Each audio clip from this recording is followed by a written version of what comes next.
Mais je suis ravie d'introduire cette table ronde sur les labels de café vert et café torréfié.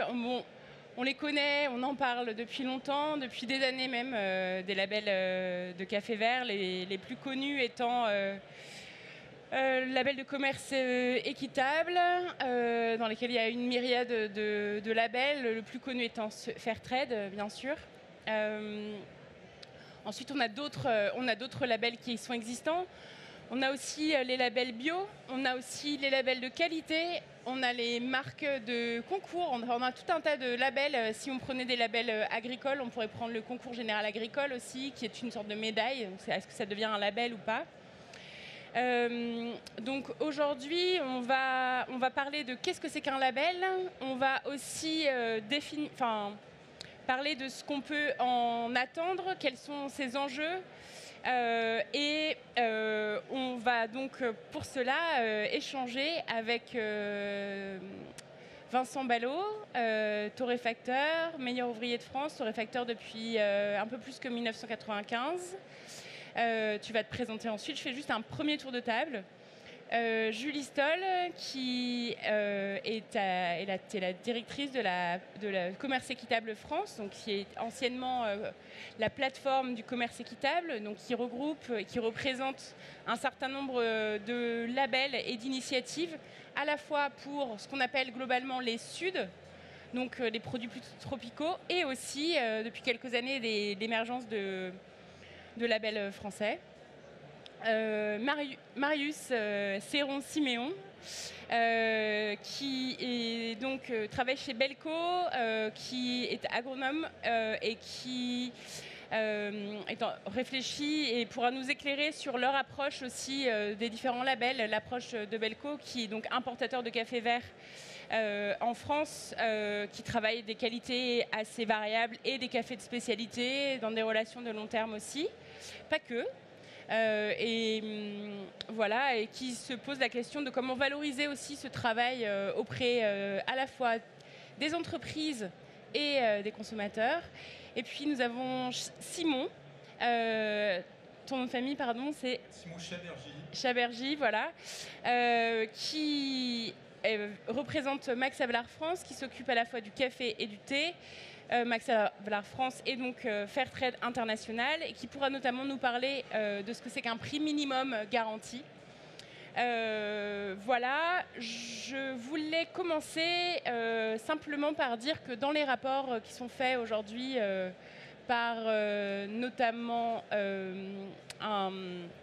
donc dans un certain nombre de rapports, on parle de durabilité, dont on parlait hier. Et on dit, en fait, parler de la durabilité de la production de café sur du moyen terme ou sur du long terme, c'est intéressant. Mais en fait, il faut quand même qu'on se penche sur la capacité du producteur à subvenir à ses besoins à très court terme, en fait. Donc, je veux bien que vous vous présentiez très rapidement et peut-être en 1-2 minutes expliquer, Julie, peut-être que tu peux commencer, qu'est-ce que c'est qu'un label pour toi et puis ensuite que chacun explique son approche des labels et de ses enjeux. Merci. Merci Morgane. Donc moi je suis Julie Stoll, déléguée générale de Commerce Équitable France, qui est une sorte d'interprofession des acteurs français de commerce équitable, et donc qui rassemble les différents labels, mais aussi les entreprises, mais aussi les ONG et les associations de sensibilisation des consommateurs.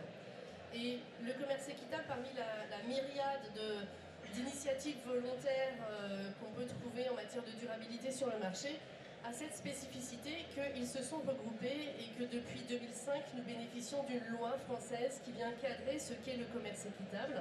Cette loi a évolué ensuite en 2014, puis en 2021 avec la loi climat.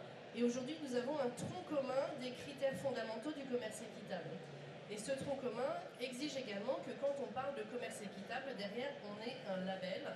Et ce label doit avoir un certain nombre de caractéristiques en termes de professionnalisme, d'indépendance et d'impartialité. Donc la question des garanties pour le commerce équitable, elle est très importante. Je laisserai Simon expliquer un petit peu comment ça fonctionne. Et c'est vrai que le terme label, il est polysémique, c'est-à-dire qu'il peut avoir plusieurs significations. Déjà dans ton introduction, on a compris que derrière le label, il peut y avoir un système de garantie de qualité, mais ça peut aussi être une récompense quand on parle des concours agricoles. Donc moi, quand je dis label, je parle d'un système de garantie, et un label, ça a 4 caractéristiques. Alors c'est pas seulement moi qui le dis, hein, ce sont aussi les cadres de l'Union européenne qui sont en train de définir strictement qu'est-ce qui peut être considéré comme un label ou pas. Donc un label, c'est un ensemble de règles qui concourent à une qualité environnementale, une qualité sociale, éventuellement une qualité organoleptique, et des règles auxquelles les acteurs qui font référence à ce label doivent évidemment se conformer. Donc un ensemble de règles, des référentiels. C'est également un dispositif avec des contrôles et des audits, parce qu'il ne suffit pas seulement de suivre la règle, il faut aussi pouvoir prouver qu'on a suivi la règle, et donc il y a des audits. Et puis ensuite, il y a un logo pour en faire un signal pour le marché, un signal pour les consommateurs, et donc on doit pouvoir se repérer la qualité qui a été faite. Et puis le dernier critère, c'est qu'un label, il n'est pas développé par une entreprise pour son entreprise. Il est développé par un collectif d'acteurs pour toutes les entreprises qui souhaitent l'utiliser. Et donc il y a une indépendance entre le label et l'entreprise qui l'utilise. Le label, il peut être privé, il peut être public, mais en tout cas, ça n'est pas une propriété individuelle d'une entreprise. Donc voilà un petit peu les caractéristiques du label. Aujourd'hui, si on veut parler plus spécifiquement du commerce équitable, ce qui est intéressant dans les labels de commerce équitable, c'est qu'on a une théorie du changement. Tu disais, Morgane, on parle beaucoup de durabilité pour le futur, mais on a aussi une pression du court terme. Et c'est vrai que le café, sa spécificité, c'est qu'il est produit en très grande majorité par des petits producteurs qui ont des surfaces de production très petites et qui bien souvent vivent en dessous du seuil de pauvreté. Et donc les capacités des producteurs à investir dans la durabilité, elles sont extrêmement limitées, j'ai envie de dire toutes choses égales par ailleurs. Et ce qu'apporte le commerce équitable, c'est des garanties économiques, des garanties en termes de relations commerciales entre les acheteurs et les groupements de producteurs. Ça apporte également une méthode pour renforcer les collectifs de producteurs. Et ces deux principes fondamentaux, le renforcement des collectifs et des coopératives et la sécurisation économique, c'est des leviers extrêmement puissants pour investir dans la durabilité, pour investir dans l'agriculture biologique, pour investir dans la transformation dans des systèmes agroforestiers, pour investir aussi dans la traçabilité. Il y avait une conférence juste avant et on a vu que ce sont des défis très importants, ces questions de réponse au règlement européen sur la durabilité. Voilà. Et donc le commerce équitable, aujourd'hui, c'est un label évidemment de justice sociale, mais c'est aussi une méthode pour répondre à ces défis réglementaires et défis environnementaux. Merci beaucoup. Simon, est-ce que tu peux nous préciser, on ne va pas prendre le temps de préciser le label Max Havelaar, on va dire peut-être que tu peux parler de volume rapidement, en expliquant son importance, mais aussi expliquer la façon dont vous avez révisé justement les standards et notamment le prix minimum garanti, en expliquant ce que c'est et peut-être le fonctionnement en termes de prix. Non, très bonne introduction sur la partie réglementaire, etc. C'est vrai que nous, en tant que label, on coche toutes les cases sur des prix justes, sur des primes collectives, etc. Donc, en quelques mots, on est une organisation, une ONG, on existe depuis un peu plus de 30 ans, avec pour objectif de faire émerger ce commerce structuré pour, dans le café, plus de 600 coopératives qui vont suivre ces cahiers des charges. Donc, comme tu l'as dit, Morgane, en fait, on a révisé en février de cette année notre cahier des charges café. Pourquoi ? Pour essayer d'être le plus en accord avec la législation. On parle ici sur le salon forcément énormément du règlement sur l'interdiction de la déforestation importée. C'est un challenge important sur lequel nous, en tant que mouvement, on a réécrit beaucoup de règles. On a la chance d'avoir des équipes également sur le terrain qui peuvent suivre, former pour être prêts le moment venu. Et donc sur le premium garanti, c'est également un pilier fondamental de notre label qui est inscrit aussi dans la législation pour l'ensemble des labels. Et nous, on l'a révisé en août de l'année dernière à la suite d'une étude dans une douzaine de pays, voilà, de réviser les coûts pour pouvoir retravailler un premium garanti qui permet aux producteurs de vivre décemment, d'être un véritable filet de sécurité en cas de difficulté. Donc il y a vraiment cet objectif de fédérer un maximum de producteurs autour d'un projet commun.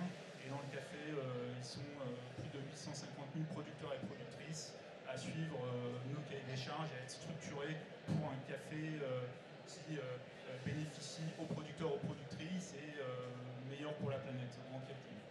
Ok, merci beaucoup. C'est intéressant de parler toujours. En fait, vous savez, hein, on a un marché général du café et dedans il y a le café de spécialité, mais tous les cafés de spécialité ne sont pas vendus en dehors des conditions du marché de commodité.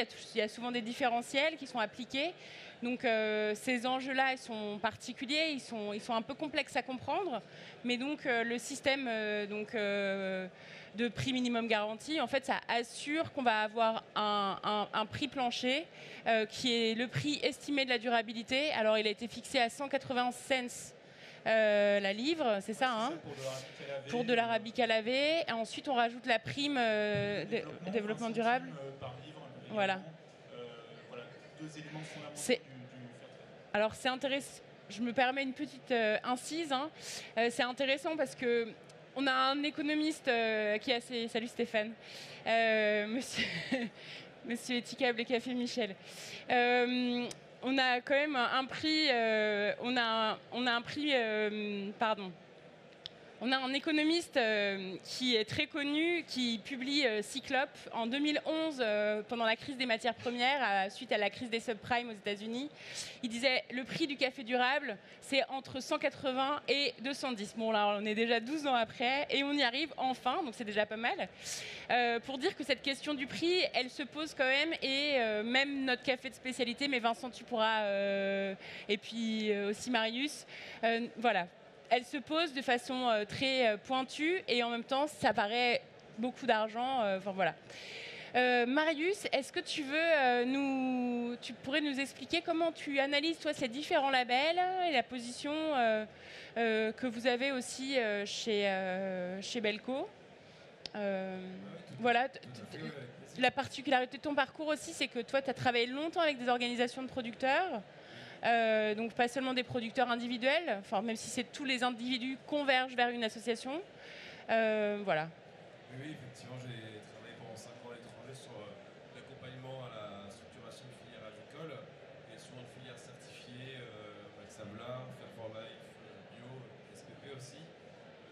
Je connais très bien le travail de l'audit terrain et finalement je suis passé il y a 1 an de l'autre côté, du côté client, chez Belco, où les audits sont différents et tout ce contrôle est différent. Pour moi personnellement dans mon parcours, le label c'est vraiment un gage de confiance qu'on va fournir aux consommateurs, aux clients. Je pense que c'est très important et cette confiance, il faut qu'elle soit la plus solide possible, la plus structurée, et elle va se développer seulement si chacun joue le jeu et chacun y croit dans ses certifications. Donc il faut qu'il y ait le jeu qui soit joué de la part des producteurs, qui puissent se certifier, mais aussi qu'il y ait un accompagnement là-dedans, de la part de nous importateurs, de la part des organismes de certification et de la part des clients aussi qui vraiment acceptent de payer peut-être une prime, un prix supplémentaire et qui croient aux standards. C'est vrai que, vous l'avez expliqué, il y a énormément de travail qui a été fait, des experts qui sont regroupés pour définir des prix minimums, mais aussi des critères très spécifiques du commerce équitable ou de l'agriculture biologique. Tout ça c'est complexe, mais c'est structuré et ça fait une force. C'est vraiment une force pour votre marché. Après, je pense qu'il faut prendre le temps de comprendre ces certifications-là, les étudier pour pouvoir les valoriser au mieux possible. Je trouve que pour nous, juste poser le label Fairtrade, Fair for Life, SPP ou agriculture biologique n'est pas suffisant. On a besoin de traçabilité dans la filière et ça aide énormément avec les certifications, d'informations pour pouvoir aussi dire qu'est-ce qu'un produit du commerce équitable. Encore, je crois que c'est les 10 principes du commerce équitable. On essaie d'en parler toujours avec les clients pour essayer de les sensibiliser à ça. C'est super intéressant de pouvoir les connaître le plus possible et de les valoriser. Pour moi, c'est ça, la certification joue un rôle de structuration, de renommée. Il faut jouer le jeu de la confiance, mais il faut aussi aller plus loin dans l'étude de ces certificats, de ces standards, pour pouvoir les mettre en lumière le plus possible. C'est seulement de cette manière-là qu'on pourra aussi valoriser tous les efforts derrière. Merci. Bon, on va pouvoir rentrer dans les détails davantage. Vincent, comment est-ce que tu réponds à cette question de... Voilà, les labels pour toi et aussi cette question de l'engagement, parce que finalement tu représentes aussi le dernier maillon avant le consommateur final. Alors, les labels, oui,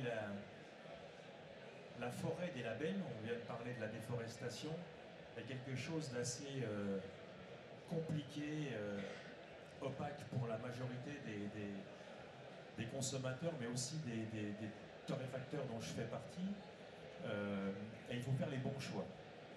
Parce que quand vous avez effectivement de la part de vos clients des demandes sur les commerces équitables, sur le bio, sur un tas d'autres labels qui existent aussi, hein, les entreprises du patrimoine vivant, tout un tas de choses qu'on peut se faire vendre tous les mois, il faut vraiment être prudent par rapport à ça. Ce qui m'intéressait et ce qui m'a beaucoup plu dans la question qui a été posée, c'est qu'on parlait de label de café vert et de café torréfié. Sous-entendu, il faut que la certification, il faut en tout cas que le label, il soit appréhendé, accepté, imposé, c'est souvent le cas, aux producteurs, mais aussi aux torréfacteurs. C'est-à-dire qu'on ne peut pas sans arrêt être donneur de leçons dans les pays producteurs et leur imposer des choses ou des cahiers des charges que nous, Européens bien pensants, on a envie de leur faire faire, et que nous, de notre côté, on fasse mal le job. Donc les labels, les certificats, qu'ils soient celui du col bleu, blanc, rouge ou du label bio, il impose un certain nombre de règles, il impose des droits, mais il impose surtout des devoirs. Et dans ces devoirs, effectivement, pour moi, le principal, le plus important, c'est le contrat, j'oserais presque dire le contrat de confiance qu'on établit avec le producteur pour respecter son travail et respecter ce dont il a besoin. Je viens d'une région en Franche-Comté où il y a une filière fabuleuse que j'utilise comme modèle quand je vais au Rwanda ou au Honduras en Éthiopie, c'est la filière du comté. La filière du comté, c'est une certification fabuleuse parce qu'elle répond à un cahier des charges, à une histoire, à une transparence de la valeur, c'est très important, et surtout à un prix fixé par le producteur. Et ça, quand on a effectivement cette partie-là qui est réalisée, quand on respecte ces quelques maillons de la chaîne, eh bien on n'est pas loin d'avoir un label effectivement qui tient la route et qui soit acceptable, accepté, et surtout qui engage sur le long terme et qui donne un futur aux producteurs. Parce que on est ici au Salon du Café, moi je suis torréfacteur, on fait aussi beaucoup de thé et d'infusion, mais notre métier de torréfacteur, il intervient sur les dernières 12 à 14 minutes de vie du café vert, mais celui qui a quand même le travail le plus important, c'est celui qui retourne la terre, qui plante les fèves et qui va mettre 4 ans à sortir la première cerise. Et c'est celui-là qu'il faut respecter. Donc, dans la foire des labels, dans la foire des certifications, dans la foire de toutes ces choses, il faut effectivement pouvoir faire le tri, écouter et respecter ceux qui font un travail pour une production et une agriculture saine, sûre et durable, qui permettent de donner un futur à ces producteurs, à leurs enfants, dans leur investissement, qui leur donne envie de rester dans la plantation. C'est effectivement quelque chose de pas facile. Ça passe par une connaissance effectivement du producteur et de leur métier, une visite sur place et surtout un respect de ce contrat qu'on peut avoir avec eux et une véritable contrat de confiance sur le long terme, quelle que soit l'année de production, qu'elle soit bonne ou mauvaise. Je prends souvent l'exemple aussi de la vigne ou des vignerons. Quand on achète du vin à un copain vigneron, il ne faut pas seulement lui acheter l'année où le Grand Cru est exceptionnel, il faut aussi lui acheter l'année où c'est compliqué comme en 2024, où effectivement le vin sera peut-être un peu moins bon, mais il faut aussi continuer sur ces relations de long terme avec lui. C'est pour moi le premier label de durabilité qu'on peut avoir avec un producteur. Vas-y Marius. Non, je suis tout à fait d'accord avec ça, et c'est vrai que il y a cette question qui est les labels de café vert et café torréfié, pourquoi faire? Moi, c'est ma vision très personnelle, mais c'est vrai que pour moi, l'utilisation de ces labels, c'est aussi une phase de transition pour pouvoir développer ces filières où il y a une énorme confiance et vraiment des partenaires à long terme, enfin qui respectent tous ces critères, mais de manière générale, pour moi, c'est vraiment ça l'étape des labels, c'est pouvoir structurer toute cette filière pour arriver à ce niveau-là, mais dans tous les cas, et peut-être à un moment, peut-être se dire, on n'a plus besoin de label parce que toutes les filières respectent ces critères-là en profondeur. C'est mon avis personnel, mais je suis tout à fait d'accord avec ce que vous dites. Et effectivement, il faut un énorme engagement de tous les acteurs de la chaîne de valeur. C'est des fois très compliqué. Il y a effectivement des difficultés des fois de qualité ou même de perte de certification. Il faut pouvoir effectivement s'engager tous ensemble. Et nous, c'est ça vraiment qu'on compte, c'est aussi engager le client et lui fournir le plus de billes pour comprendre ces certifications-là. pour pouvoir les comprendre et les valoriser le mieux possible. Il y a plein de choses, on pourrait parler des systèmes participatifs de garantie qui impliquent beaucoup plus les différents acteurs de la chaîne de valeur dans ce processus de certification. Vas-y, explique-nous ce que c'est, Marius, les systèmes de participation garantie. Le système participatif de garantie, donc c'est... alors, je crois que c'est Nature et Progrès qui a commencé aussi à lancer cette méthodologie-là, c'est engager les acteurs de la chaîne de valeur, comme les clients ou les consommateurs, à venir auditer et vérifier les cahiers des charges. Alors souvent c'est en amont, c'est souvent été pour certifier les producteurs en amont de la chaîne de valeur. Donc ça a engagé tous les acteurs dans ce processus d'audit et de vérification avec des comités des normes qui sont composés des acteurs de la chaîne de valeur. Alors vous me dites si je me trompe, mais je crois que c'est à peu près ça. Et ce qui est fabuleux là-dedans, alors c'est souvent, ça repose pour beaucoup de bénévolat, mais ça engage énormément le consommateur, le client doit voir quelle est la qualité que j'achète, qu'est-ce que j'entends derrière, et je vais vérifier et je vais voir un échange. Ça peut aussi se faire dans l'autre sens, ça peut être aussi avoir l'amont qui peut aller voir l'aval et pour aller vérifier si vraiment le client, le consommateur valorise de la meilleure façon le produit qu'il lui vend. Moi, c'est un concept qui m'intéresse depuis des années. J'aimerais bien pouvoir développer dans le futur. C'est très compliqué. Ça commande de l'engagement. Je pense que c'est le plus important à retenir là-dedans. Alors, juste avant que vous réagissiez tous les deux, là, en fait, je trouve ça très intéressant parce que le pari qu'a fait Max Havelaar, Fairtrade International, il y a quelques années, c'est de confier la totalité de la certification à un seul organisme qui collecte toutes les informations de données d'impact qui sont tellement précieuses aussi pour développer le marché, Flowcert en l'occurrence. Et donc il y a ça. Et de l'autre côté, on a aussi des labels. Par exemple, on a ce label Commerce Équitable France qui est venu, et il me semble, c'est pas un label. Ok, bon, tu vas préciser justement. Donc c'est technique, les labels. Donc en fait, où finalement c'est des acteurs aussi. Donc ça demande une certaine expertise de faire un audit parce qu'en fait, on est aussi, quand on audite, quand on plonge dans des dossiers, il faut vraiment avoir, comme tu disais Vincent, sous couvert de bonnes intentions et par méconnaissance aussi des enjeux spécifiques locaux, en fait on peut très bien passer à côté des sujets principaux. C'est important de pouvoir auditer, de pouvoir comprendre les sujets, mais il faut pouvoir avoir la capacité d'en comprendre la complexité, car au premier coup d'œil, on ne peut pas voir en fait. Julie, Simon Non, peut-être pour apporter quelques précisions, dans notre démarche... Dans la démarche de Fairtrade. Voilà, dans la démarche de Fairtrade, on a décidé d'avoir une certification totalement indépendante avec Flowcert, dont tu évoquais, pour ne pas être jugé parti sur notre label.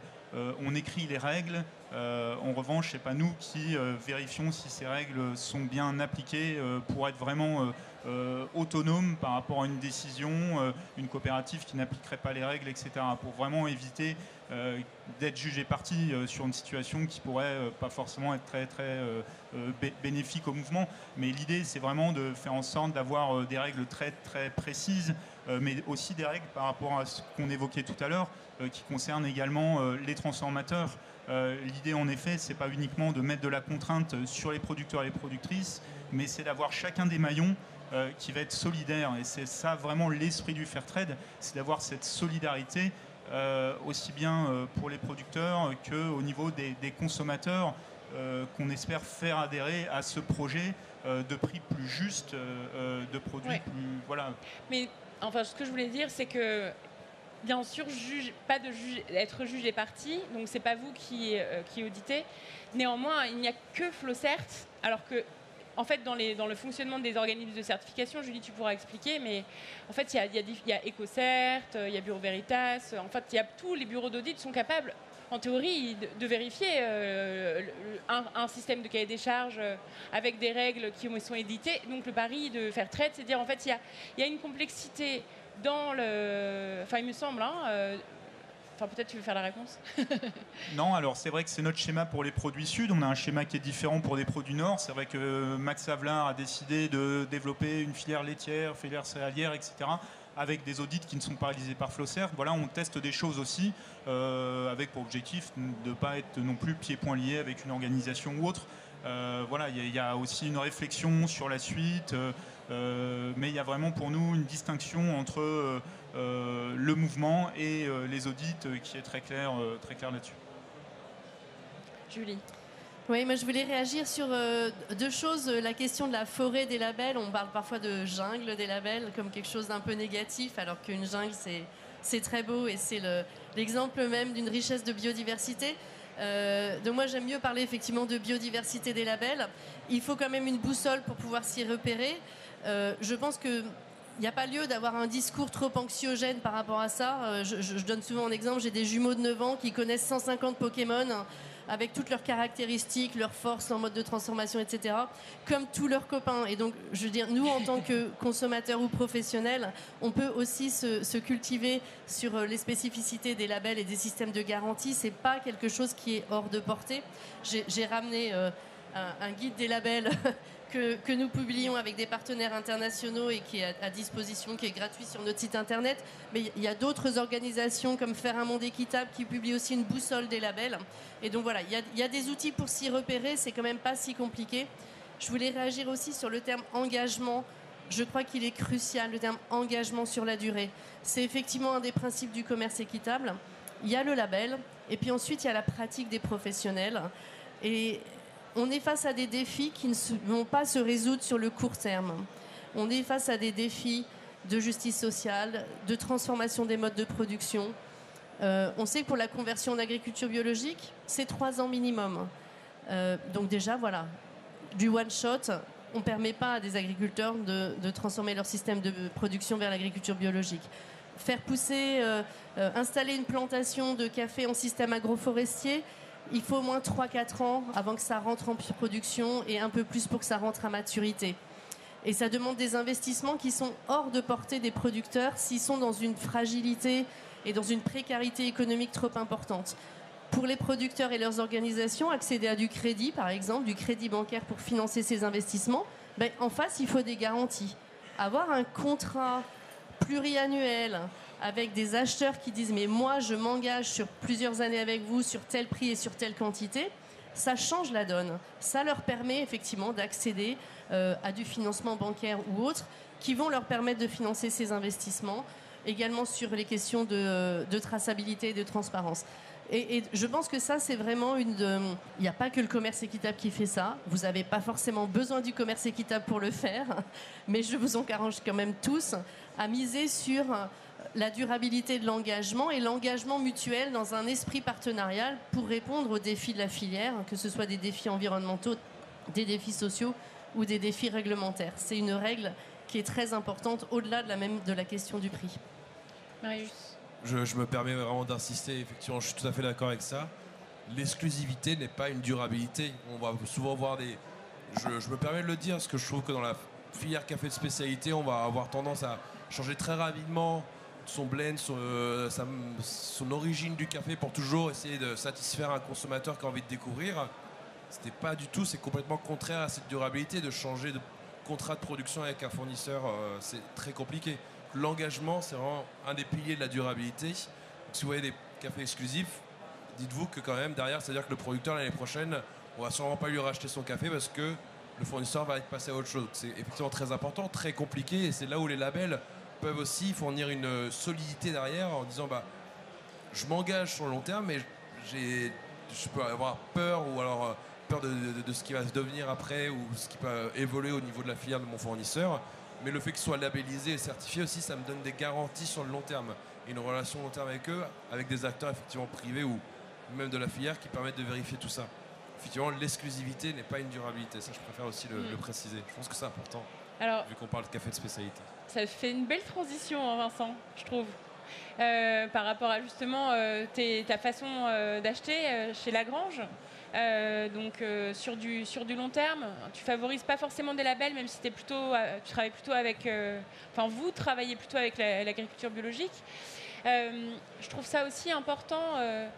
On va prendre le temps de parler de la complexité, d'amener les enjeux café de spécialité avec la question des labels et la question de la confiance. Comment est-ce qu'on certifie des groupements de producteurs ou des producteurs individuels tout n'est pas possible et facile.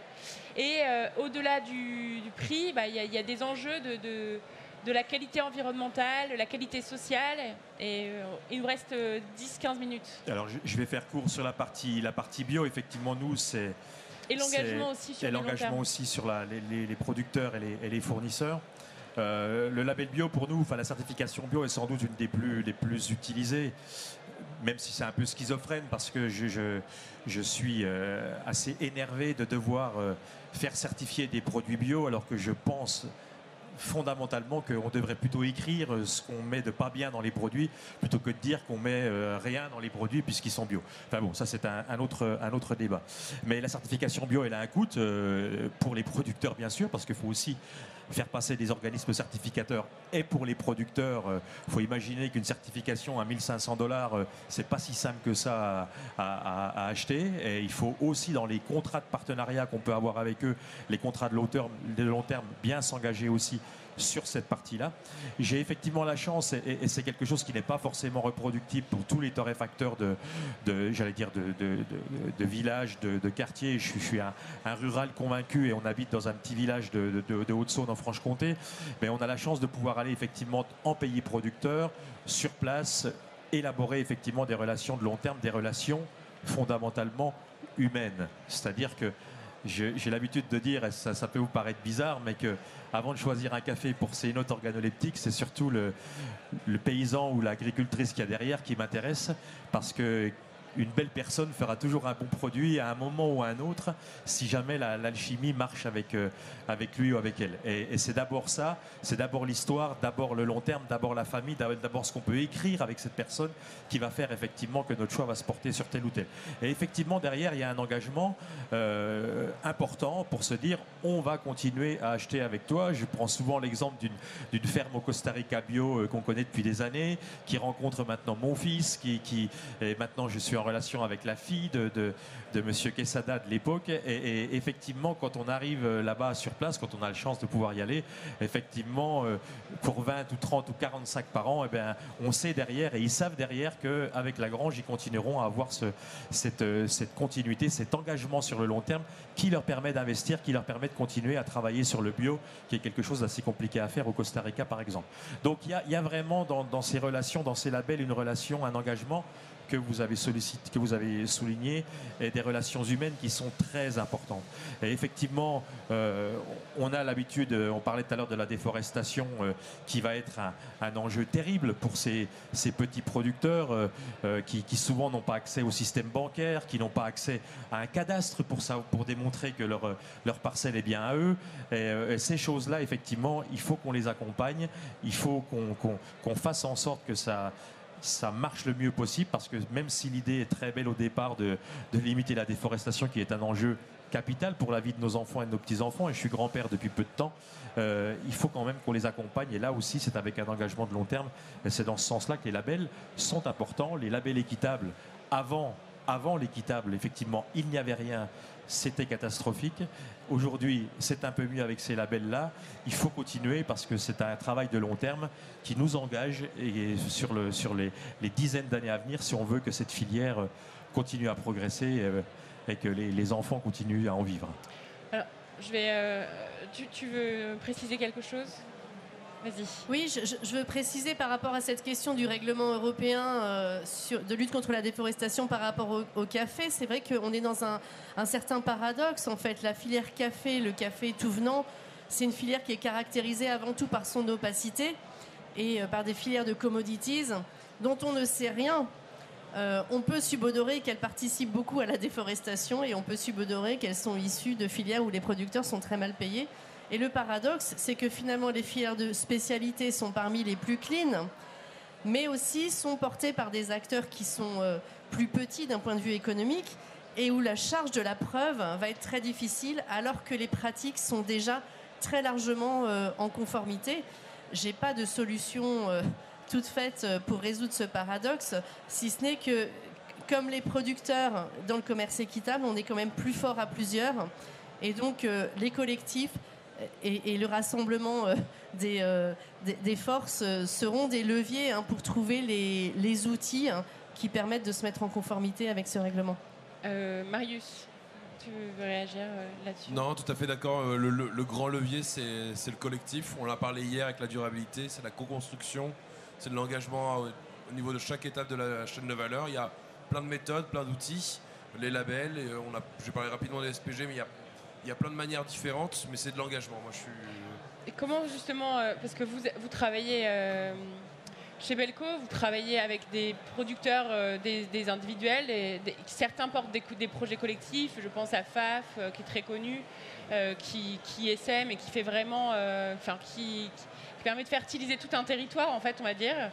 Mais comment est-ce que vous accompagnez justement ces groupements de producteurs qui sont très innovants, ou que ce ne soit pas des groupements de producteurs, qui ne peuvent pas être des coopératives? Comment est-ce que vous allez les accompagner justement, ces acteurs individuels avec lesquels vous avez des partenariats de long terme et qui font des cafés d'excellente qualité? Parce qu'on est sur un salon de café de spécialité aussi. C'est vrai, ouais, non, c'est là où l'engagement est important, et c'est là où je trouve que la force de Belco, c'est d'avoir ces agences à l'étranger, composées uniquement de personnes locales. En Colombie, il y a une majorité de Colombiens, en Éthiopie, une majorité d'Éthiopiens, au Guatemala, idem, qui connaissent les contextes socioculturels, l'historique de la filière café, et ce qui leur permet de beaucoup plus former des formes d'accompagnement aux producteurs. Donc on va voir au minimum une fois par an chacun de nos fournisseurs, ou même plus lorsque c'est nécessaire. On peut monter des projets d'accompagnement, il y a toujours du conseil qualité pour améliorer la qualité.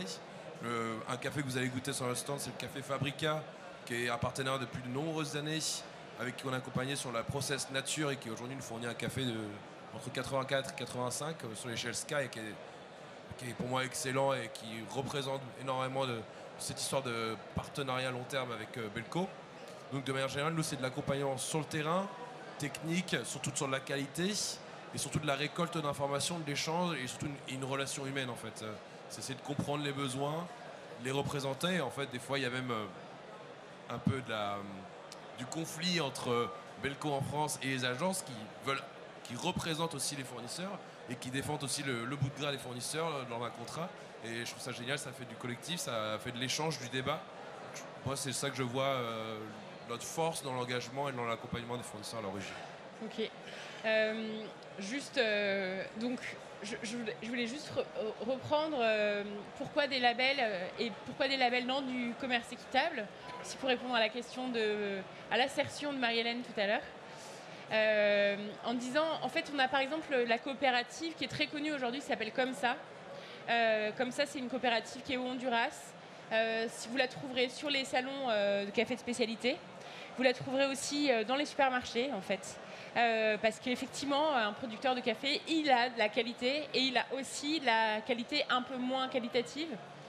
Et ensuite, ils ont toute une approche très intégrée. Donc, c'est une coopérative qui s'est structurée, on va dire 2007, je crois, leur premier container. Ils l'ont vendu notamment à Etikable, donc un container avec un prix minimum garanti qui permet toutes les garanties qui ont déjà été évoquées, etc.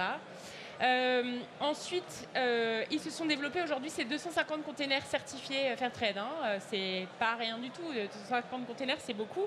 Et aujourd'hui, parce que dans le système du Fairtrade, ils ont les mêmes volumes qui sont vendus en marché un peu plus conventionnel. Ces marchés-là ne sont pas faciles à pénétrer. Et ça leur a permis d'améliorer la qualité de leurs pratiques, améliorer leur rendement. Et aussi, aujourd'hui, de vendre des lots.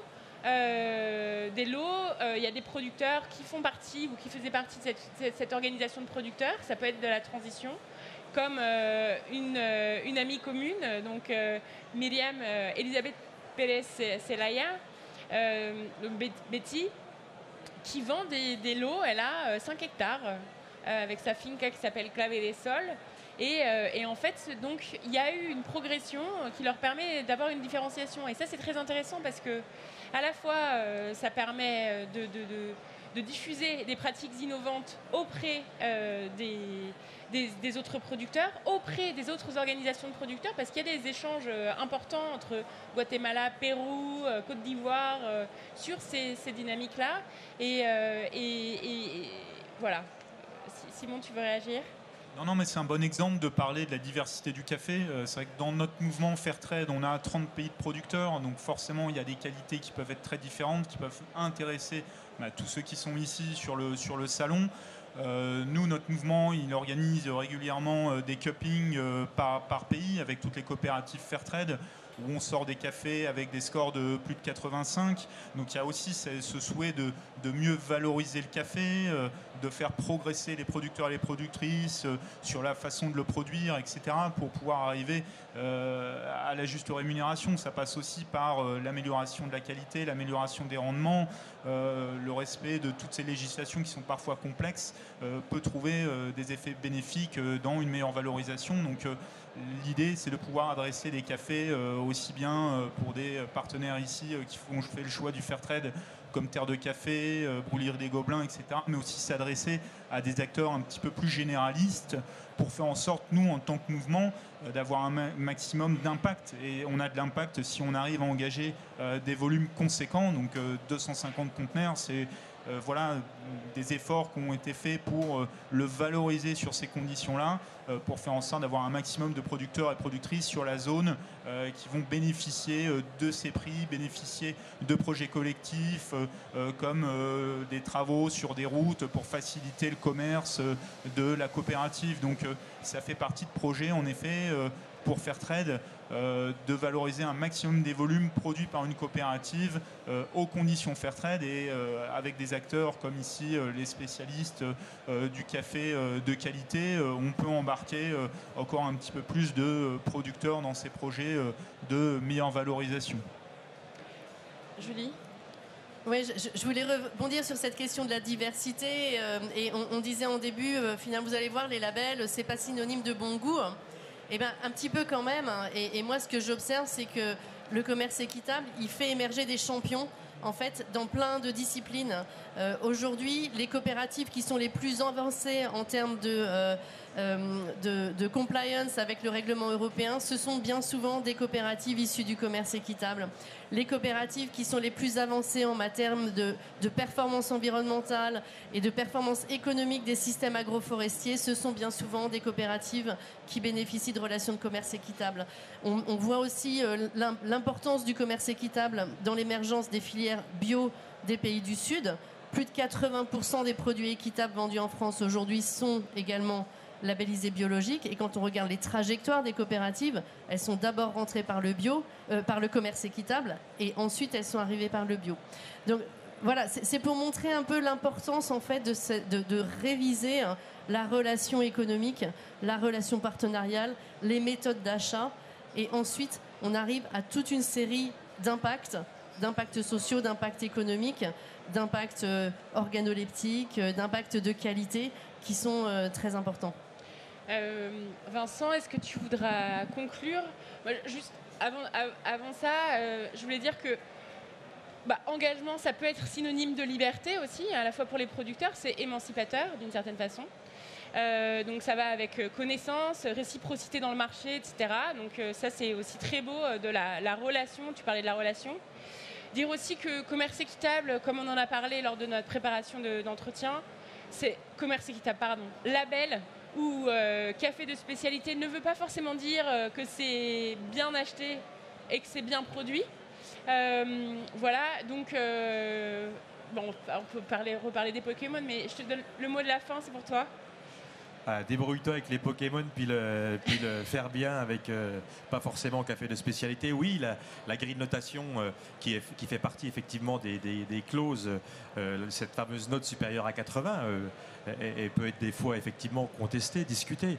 Mais encore une fois, le fait d'acheter au prix fixé par le producteur, c'est quand même quelque chose qui est assez radical et qui empêche effectivement de regarder la bourse de New York qui ne vous a pas échappé depuis maintenant, touche les 240, 250, et je ne vous parle même pas des cours de la bourse de Londres sur des robustas avec des différentiels à 2000. Donc ces choses-là, il faut les bannir de son vocabulaire, et ces méthodes-là, il faut les bannir de son vocabulaire quand on veut faire quelque chose d'équitable, ça c'est sûr, ça ne peut pas fonctionner, mais il y a aussi une réalité effectivement économique, même pour les vendeurs d'équitable, quand ils ont en face d'eux un acheteur d'une grande enseigne qui veut acheter acheter du Max Havelaar et que parfois on s'entend dire des choses qui sont à l'encontre même de ces prix minimums, on peut des fois se poser des questions.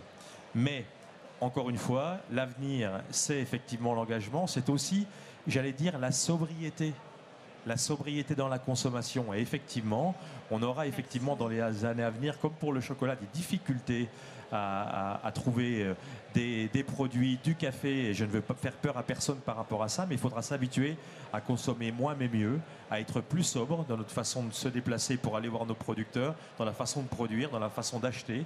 Et à ce moment-là, effectivement, on devra acheter mieux et plus cher à nos producteurs si on veut élever le niveau de la classe moyenne en Éthiopie, au Rwanda ou partout ailleurs pour que les gens effectivement se trouvent bien là où ils sont. Et on l'a dit souvent, et Bernanos disait, le monde tremblera sous le pas des mendiants. Il faut effectivement, dans notre engagement et dans nos choix d'achat et dans les choix qu'on va faire à nos consommateurs, parce qu'on doit aussi les inciter à acheter bien, il faut aussi leur parler de ça, de cette sobriété, d'acheter avec quelque chose des fois d'un peu plus élevé pour respecter le travail de nos producteurs. Merci Vincent, merci beaucoup.